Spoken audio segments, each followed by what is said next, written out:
Wagner's mercenary group arrived in Belarus over the weekend. In fact, some of them have been in the Russian allied country longer.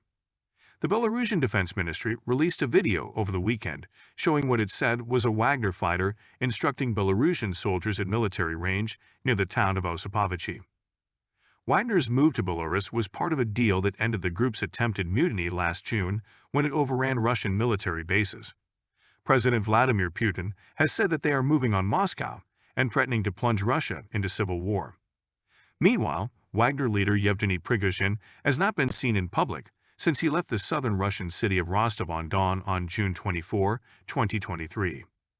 Polish Deputy Coordinating Minister for Special Services Stanislaw Zerin said Warsaw also had confirmation of the presence of Wagner fighters in Belarus.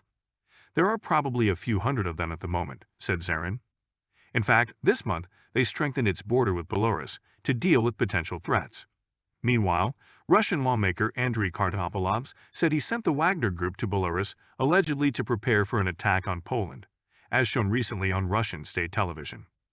Kartopolov's claims could not be independently confirmed, and neither Putin's nor Wagner's leadership hinted that there were plans to invade the NATO country in the near future.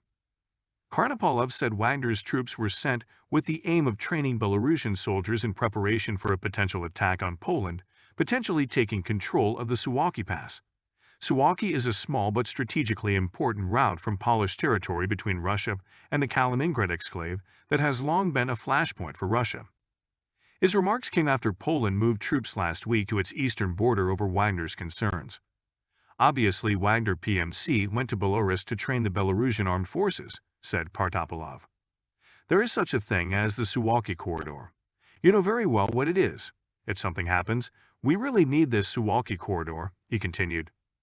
In another development, dozens of Wagner paramilitary group troops have arrived in the Central African Republic to help secure a constitutional referendum on July 30 that could see the president extend his term. Spokesperson for the presidential office, Albert Yelok, said the departure of Wagner's troops was normal. Previously, hundreds of Wagner troops left the country days after a brief mutiny in Russia. Every year there is a rotation. Some leave and some come with logistics, and they do this regularly at all levels, in military and administrative assistance, said Mokhtam. They are also here to secure a constitutional referendum, he said. A senior Central African Republic military official in the capital said the number of Wagner troops who had arrived was in the hundreds.